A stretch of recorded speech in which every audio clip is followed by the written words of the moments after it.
Alright, alright guys, what's up? Welcome back. Today we are working on lemon poppy seed pound cake here, and I'm gonna do some adjustments. So I know in one of the last videos I worked on the caster camber plates, explained kind of clearly that I feel like it was done the wrong way, and I have them back out again, as you can see. So based on some of the feedback and a little bit more of the research that I got, 99% of the caster camber plates are like bolted on the top, but then they have a separate plate underneath. So the way that they were set up, it didn't seem right to me.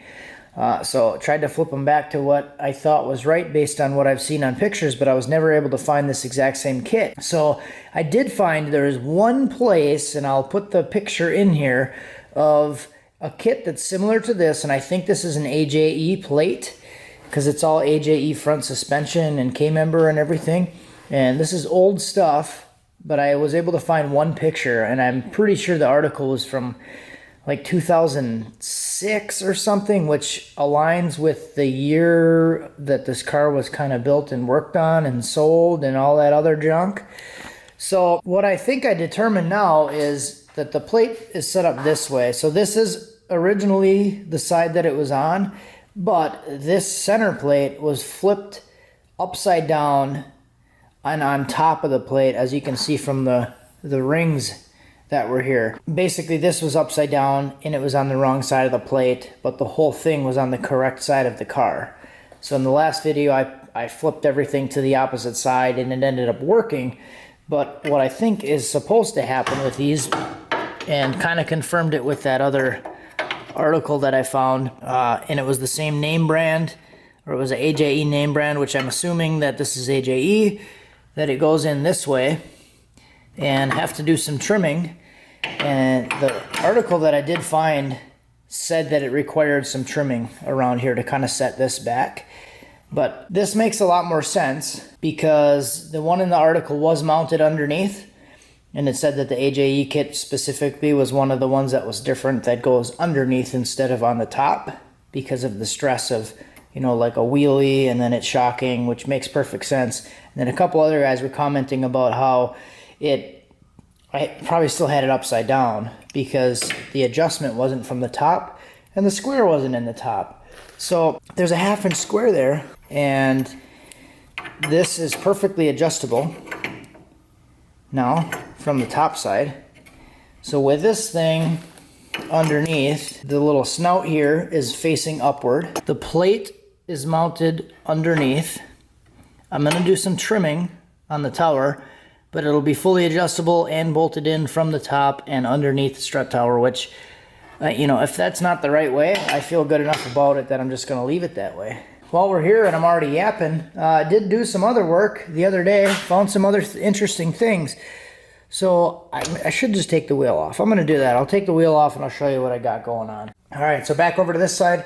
Is when I picked it up, if you've been watching, that it didn't have the rotors on, it didn't have the caliper on. The caliper was hanging there, but no rotor.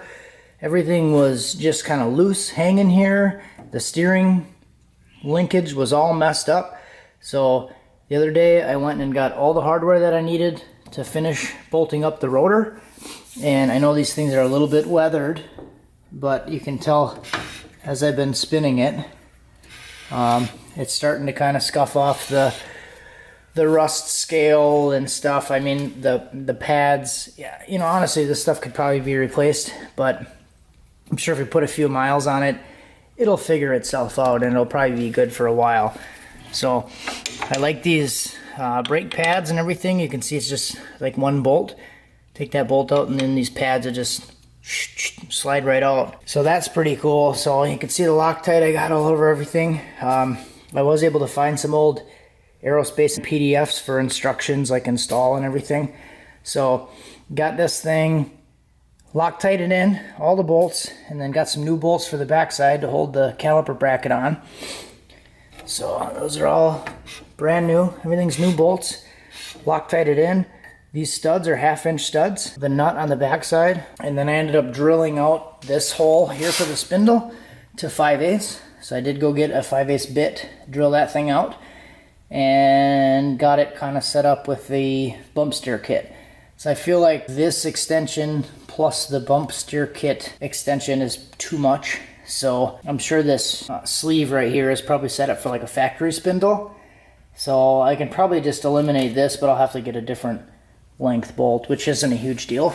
But now the steering and everything is, there's no play in the steering at all when I turn the wheel.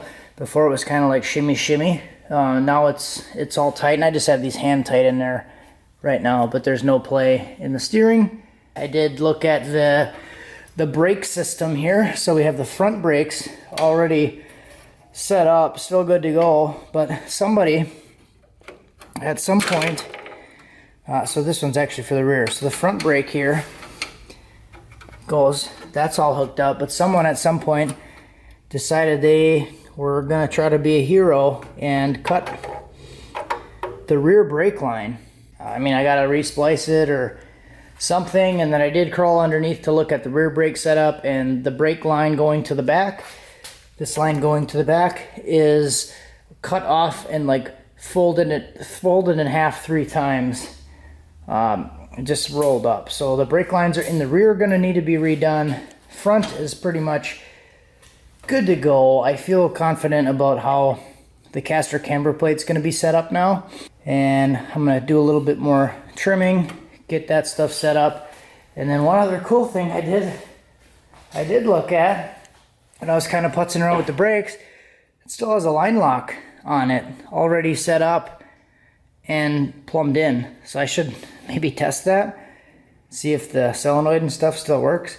But it does have the line lock with the manual brakes, just have to kind of hook everything up. So that's really cool, and kind of gets into the little bit of history of the car. So maybe now would be a good time to do that. Do you guys want to know? I figured some stuff out. I'll go over what I can, and to me it's very interesting. I ended up finding the original builder of the car. The one who basically originally turned it into the animal that it was, so that put the cage in it, that got the NHRA certification on the cage, that put it in the 8s. He said that the fastest ET with the car that he had when he had it was 8:48. And that was in 2006. The way that I found it, I don't know why I didn't think of this originally when I was interested in like finding out more of the history of the car. The car hasn't been registered since 2006. The title that came with the car was a 2006 title, and I was working on it the other day, and I started seeing like some burgundy on the car, and this front end here is burgundy with like yellow overspray.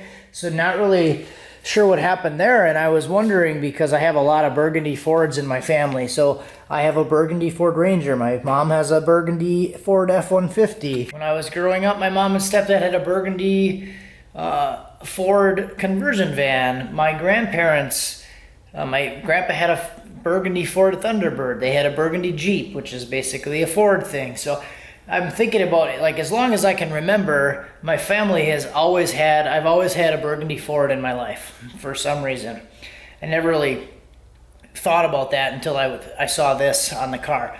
So that sparked some interest, and I went to go find the title, and I wanted to go look at it to see if it had the original color on it, because I wanted to figure out if this was originally a yellow car or a burgundy car, and it didn't have color on it, but it was like light bulb went off, and I don't know why I never thought about this before, but there was a name on the title.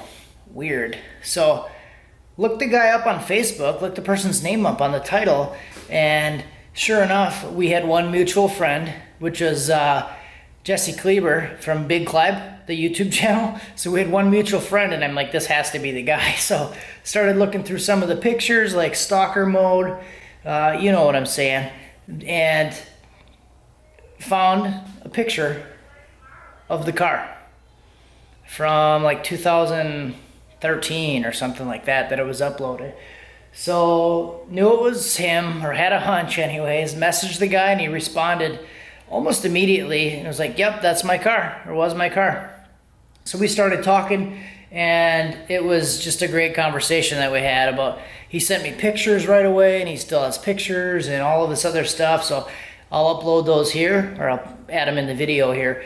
But showed me pictures of like when the car was in its prime, and it looked, you know, amazing. Everything was really good, nice set of wheels on it. So we started talking about, you know, what the fastest time was, and he was 8:48, and he said he used to street race the car a lot, and in his words, he said, I made a lot of money in the streets of Philly with that car. So very cool thing. Actually put the car to use, which is very nice. So, and you can see in the pictures that I put in the video, it has the original steering wheel, has the dash all nice, and you can see over on the right side of the steering wheel that it has the ignition control module. We talked about that on the phone. I forget what the brand name was, but had that thing all set up with the gauges. We talked about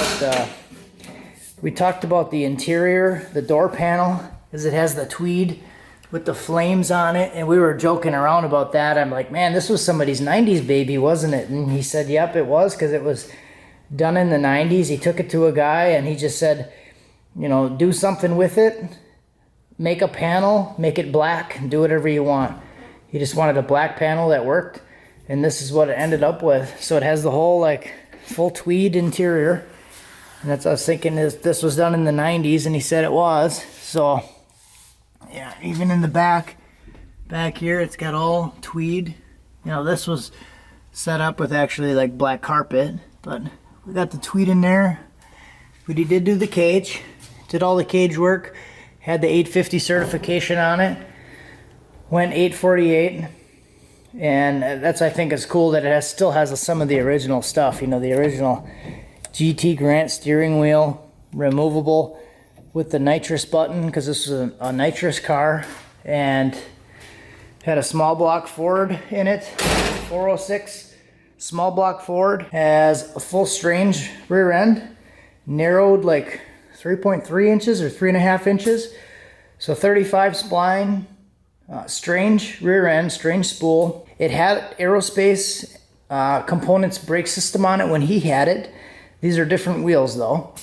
And one thing that I found out when I was putzing with it is I confirmed it by reading back through the messages from one of the other previous owners, that these wheels that were put on, it has the wrong size hub on it. So you can see all these wear marks right here from the test fitting. So when he told me this, you know, 2 owners ago, not the guy I bought it from, but the guy who had it before him, said that the wheels were not the right size, they didn't fit. He said the back of the hub, or the back of the wheel hits the hub, but I misunderstood that when I read the comments saying that the back wheels don't fit. So when I was test fitting this stuff, the wheels were tight, but they might have been a little bit crooked and off. So it's just something I gotta work on, or get a different wheel, or open that thing up. But that might explain some of the fitment issue. And that was the same guy, the one who told me that. He was the one that did the tube front end. But let's rewind a little bit more and get back to the other part of the story. So original builder, he had this car, raced this car, and he actually sent me some time slips today. Look at the date on the time slip. I'll insert it here. The car was doing 122 miles an hour in the 8th. He told me the fastest times that he was originally doing with it was a 1:260 foot. And the time slips that I'll show have a 1:360 foot and 122 miles an hour to the 8th. So he said these were nitrous tuning time slips. So I'm sure he was just, you know, trying to do 8th mile, because you can tell it's 122 in the 8th and like 110 in the quarter. So it's probably just trying to get it dialed in and lifting. But very cool to see a time slip from 2002. And what I thought was fascinating about this, he said that he made, like, every adjustment that he made, he documented it in a log. Like, actually had a book, a physical book that he would write every change in. Every time he dialed something in, like made a suspension change, he would document every piece of it. Make the change, make a pass, what did it do, make a correction, document every single change. So it is 2019. He said he sold the car in 2008. And I was asking him about things, and he said he's going to check the books, the log books. He still has the books, still has the time slips. So he's going to dig through and find the books, because I asked him about the race weight on the car, and he said it was 2,700 pounds and change. So that is a really light car, because I was very curious. I don't have a way to weigh it, but he was obviously into it and racing it, and said it was 2,700 back in the day with the 406 nitrous small block. But he said he also had a set up for a small block Chevy at the same time. So he did have it set up for a small block because he said he's a Chevy guy. He does have a Nova right now, and he's actually building another Fox as we speak. So very cool to see he sold it. The interesting part of the story, I was always wondering where this car came from. It had a Maryland title. I got it from Indiana. I'm like, how did it get from Maryland to Indiana? I want to find the original owner. So obviously, right, the guy from Maryland sold it to Indiana? No, that's not what happened.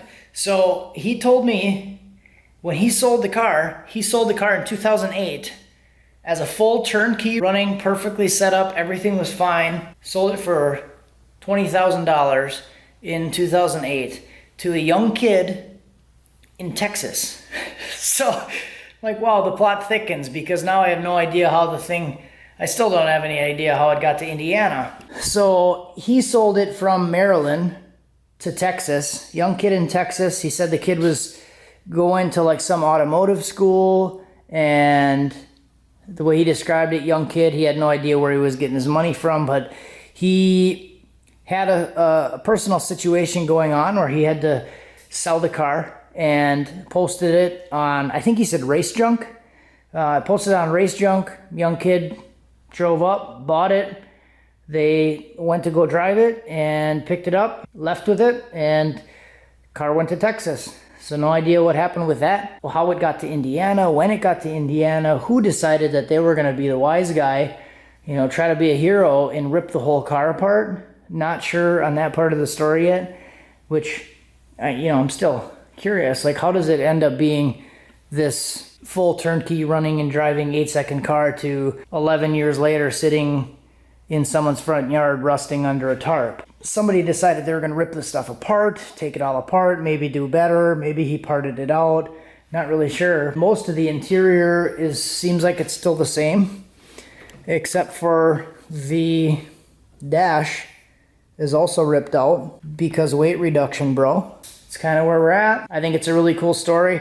I'm sure there's a lot more to it, and I'm sure I'm leaving a lot out. We talked for 30 minutes on the phone just about this and the whole story of it. Stuff is really cool. It had 38,000 original miles. I think I left that part out so far. He sold it 2008, $20,000. The car had 38,000 original miles on it. And that was the last time it was registered. So very cool. Obviously sat for a while. Definitely needs some love. Oh, and he talked about doing the mini tubs. He did tell me a little bit about the mini tubs. He had his buddy do the mini tubs, like a friend or something. Buddy did the mini tub inside of it, and he kind of made it seem like he wasn't really too impressed with the work that his buddy did, which I thought was interesting. I laughed a little bit because when I looked at it, I'm like, man, these things are kind of rough.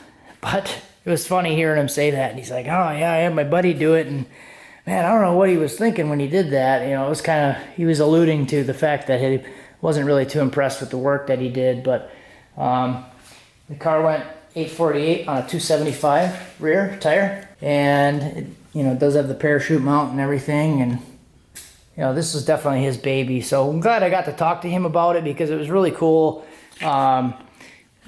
finding out that where the car started and the passion and the work that went into this. He said he had it when he was 19 years old, and he sold it when he was 30. So he had it for 11 plus years and put his heart and soul into it, and it just he had to get rid of it. Now it's here. So kind of motivates me a lot more to work on it and get it back to like a running, driving, registered condition where you can actually take it out on the road and drive it. So some of you guys were telling me, and I had a few people telling me, don't even worry about the history, who cares, just work on it. But hearing the history, talking to the person that had it and built it and put all that time into it in many years, it just motivates me 100% more to focus on this thing and actually make it something again, So kind of excited, kind of really excited.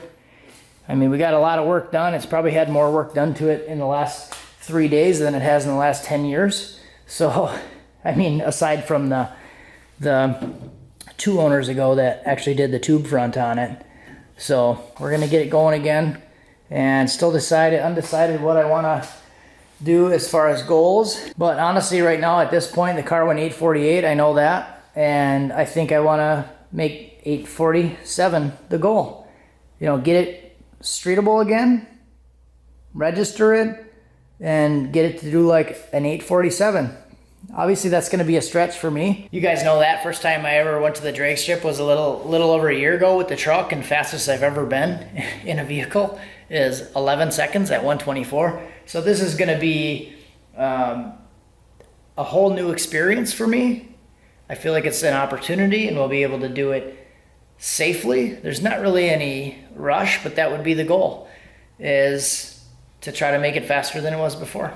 And let me know what you guys think, approve or disapprove. I have my mind kind of made up, so I'm going to do what I want because that's what I do. But I think what I want to do with this is kind of the same thing that I did with the 350Z, is do a budget build originally, just get it kind of running, driving up, and do something with it, and then take some more time with it. So what the timeline that I'm thinking in my head right now is to get it running and driving to the track this year yet, just with everything that kind of came with the car, the engine, the transmission, the suspension, everything that's mostly here. I would need like a drive shaft and, you know, check some things with the rear brakes and differential and all that stuff. Make sure it's good, and use the twin turbo setup. I know I asked you guys, and a lot of you guys were like, ditch the freaking non-twins. I loved it. Somebody said that because they're twins. Somebody called them the non-twins, because we have one brand of turbo over here, and then there's an On3 Performance 70 mil there, and this one actually looks like it's kind of in rough shape. You can see the shaft looks a little warbly, and it looks like it might have scuffed, so I'm not even really sure if that's good or not, but it does have a decent, good looking another Turby over here that's already mounted, ready to go. And my thought on it is just this season, like over the next month, because it's July 11th today, and the season over here with our local track goes to like September, and there's another track a couple hours away that runs until like November-ish. So it might be kind of cool just to get it running and driving, you know, with stock computer, the turbos that came on it. It has this nice twin turbo intercooler on it. So you're really looking at like build a hot side, put a radiator in it, delete the vats, and get the frickin' thing running. So it seems like all the suspension parts and everything are here. The brakes are in and done. I'll have to redo the lines. So I don't see a reason that I wouldn't be able to get it running in like the next month.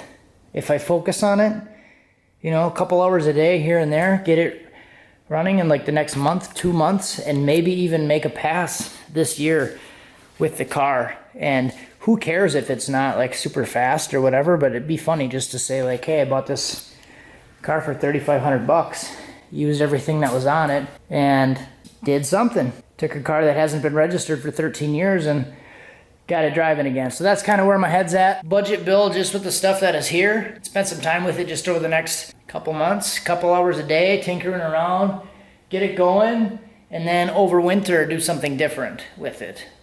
Upgrade some parts, maybe build the engine, put like a nice set of pistons and rods in it, buy a Holley, because I want to do like a Holley Terminator on this.